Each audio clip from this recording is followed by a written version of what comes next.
welcome back to another edition of Algebra 1. We are going to look at properties of real numbers part 2, picking up with example 6 in your student workbook.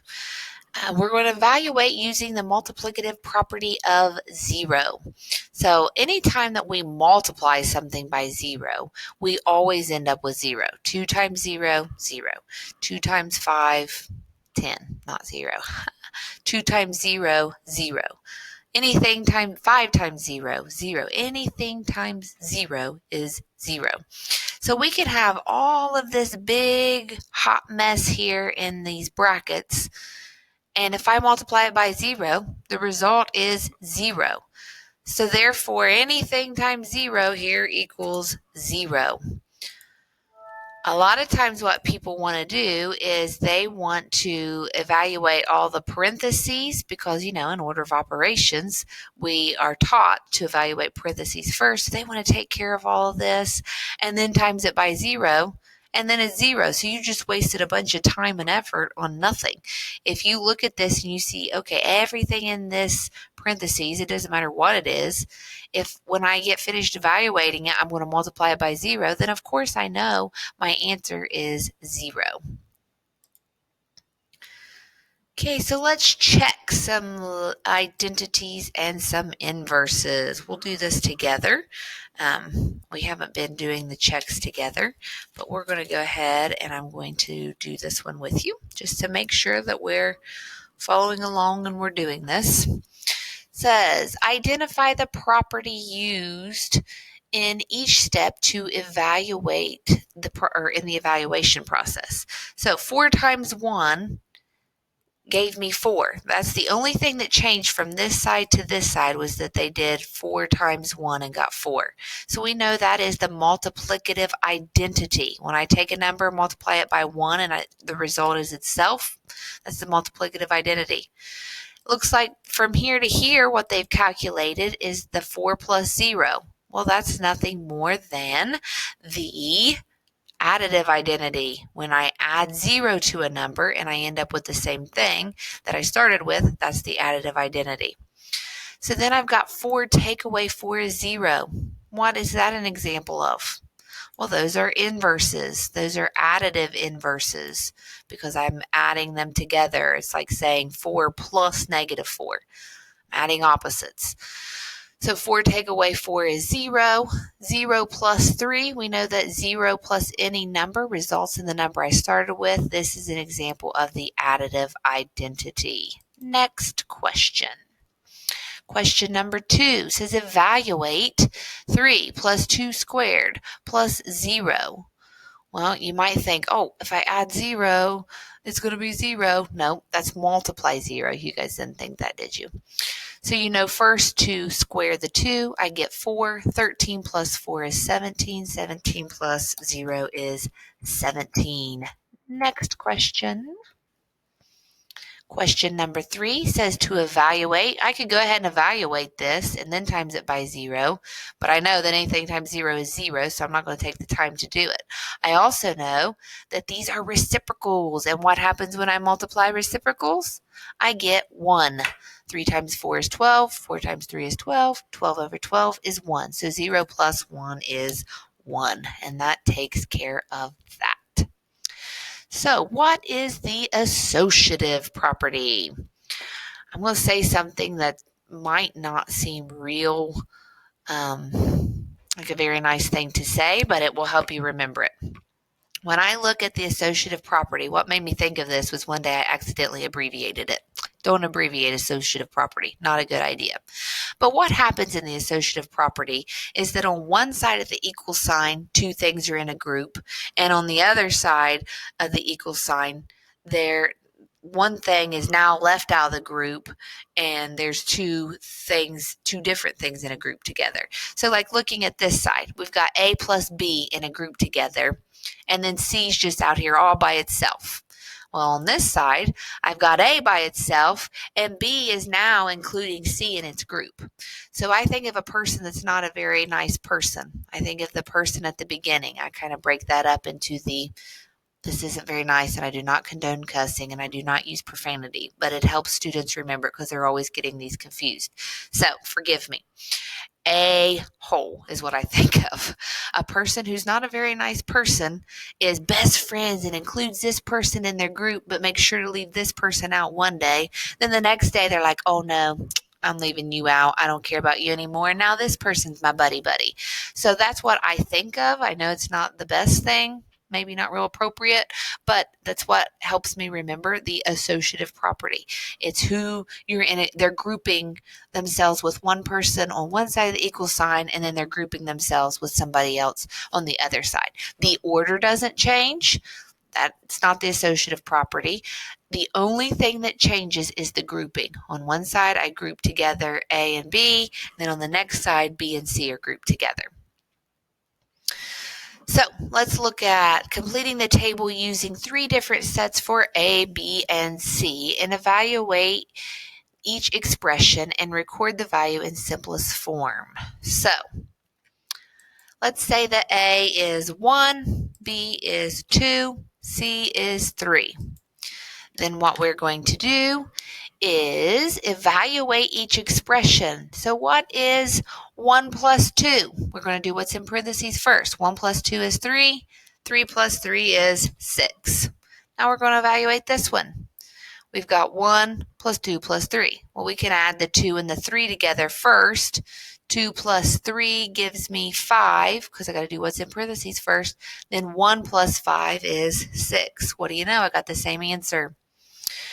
If I do A take away B, 1 take away 2 is -1. -1 take away 3 more then gives me -4. Okay, so A take away, or 1 take away, 2 take away 3. Well, we got to do the 2 take away 3 first, and 2 take away 3, I've got 2, I take 3 away, I'm going to end up with -1. And this is 1 take away a -1. 1 take away a -1 is 1 take away a -1 is 1 plus 1, which is 2. Interesting. So the order didn't matter when I was adding them. I got the same answer. But the order mattered when I subtracted them. So let's try some different numbers and see if it works. Let's throw a -1 in there. A -1, 1, and 2. Okay, so -1 plus 1 is 0. 0 plus 2 is 2. -1 plus 1 plus 2, well, 1 plus 2 is 3. -1 plus 3 is 2. Didn't affect that one. So now let's do it this way. I got to write these down. I can't. I'm a math teacher, but I can't math without looking at it written down. So I've got -1 take away 1 in parentheses minus 2. 1 take away 1 is -2. -2 take away 2 is -4. So I got -4 here. So let's look at it here. I still have -1 first, minus, and then my B was 1, and my C is 2. So -1 take away, well, 1 minus 2 is -1. -1 minus a -1 becomes -1 plus 1, which is 0. So I did not get the same answer.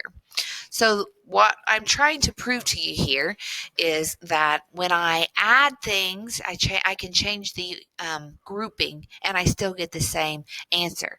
Hence, it's called the associative property of addition.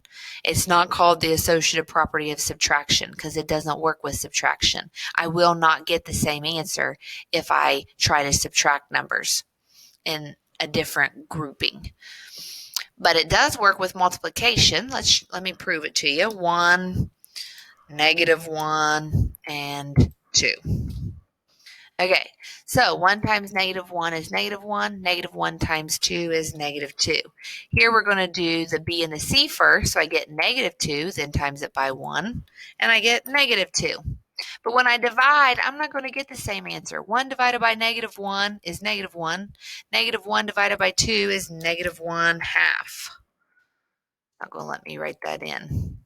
I don't think. Maybe it is. Oh, yeah, it is. Okay, so we've got a negative. Nope, not a plus or minus. Where'd it go? Here we go. We got a negative 1 over 2 as our answer, except. Okay, so when I divide here, I'm going to do what's in parentheses first, so I get negative 1/2, and then 1 divided by a negative 1/2 is really the same as saying 1 times negative 2, so I get negative 2 as my answer. Let's type it in, negative 2. Voila, we see we did not get the same answer. So the grouping property is called the associative property. Based off of our findings, it's called the associative property of addition or the associative property of multiplication. It is not the associative property of subtraction or division because that does not work. So commutative. Now, commutative property is when I change the order. So we talked about the associative, the order stayed the same, but I changed who was grouped together. In the commutative property, I always give the example that a commuter is someone who drives to and from. If a student lives on college campus, then they can walk to class from their dorm room and they're not a commuter. But someone who lives off of campus and has to drive their vehicle to and from college campus is called someone who commutes. Or I've heard people say, on my commute to work, that means my drive to work. When you commute, you're driving someplace. So knowing that the word commute means to drive someplace, I think of commute in my mind when I'm thinking about the commutative property. When I'm driving to school, I pass my mailbox, then the stop sign, then I go through Sugar Grove, then I come to the school light. On my way home, I pass all those same things, but then I pass them in a different order.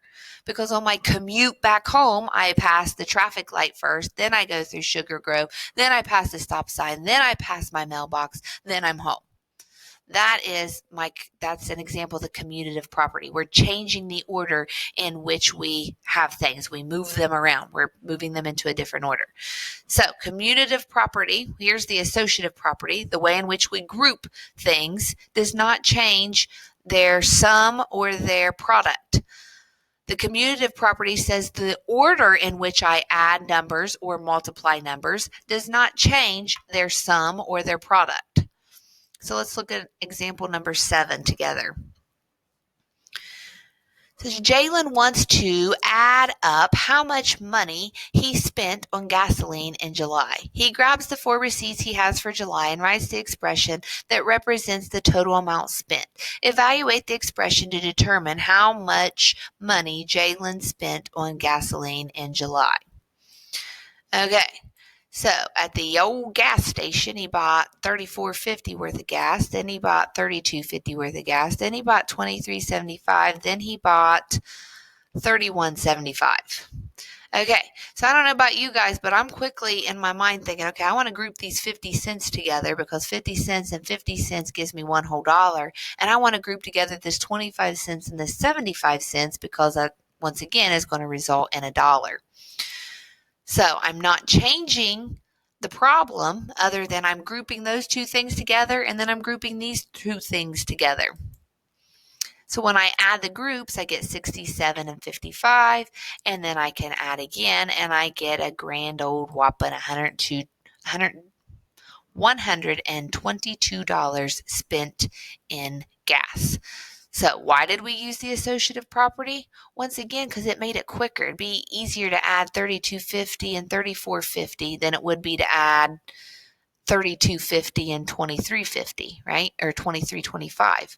Like we want to add this group together to get a whole number and this group together to get a whole number. All right, example 8, moving right along.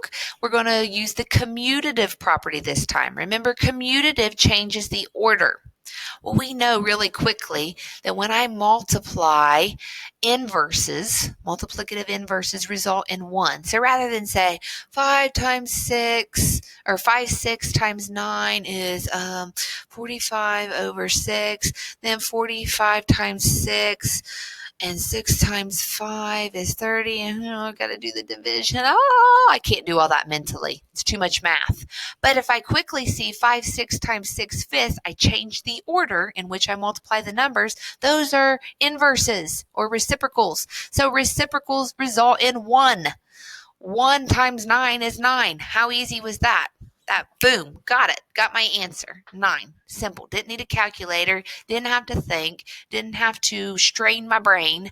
I just changed the order in which I did it, and I got the correct answer. All right, example number 9. Evaluate using the associative and the commutative properties. Okay, so look here. They did grouping. So what is that? When they group it together, that's an example in step 2 of the associative property. Why did they do that? Well, 2 and 8 become 10. 30 plus 20 is 50 plus 10 more is 60. 7 and 3 is 10. 10 plus 20 plus 30 is 60. 60 and 60 is 120. To me, that's a whole lot easier than trying to do this and then add this and then add this. We came up with a much simpler answer. So over the 4-week period, Jade spent $120 on groceries. All right. And that finishes up our lesson for today. That is all we have. I think I just did example 9, right? Did I do example 9? Yeah, I did. Okay. I'm losing my mind, guys. All right. That's my final video that I am making for today. So I am done. Woohoo. So next time you see me, I won't be wearing the same clothes. All right. I will see you guys in class. Make sure you're jotting down any notes that you have. Any questions, jot those down in your notes so you can bring them to class and ask me. And I can't wait to see you guys.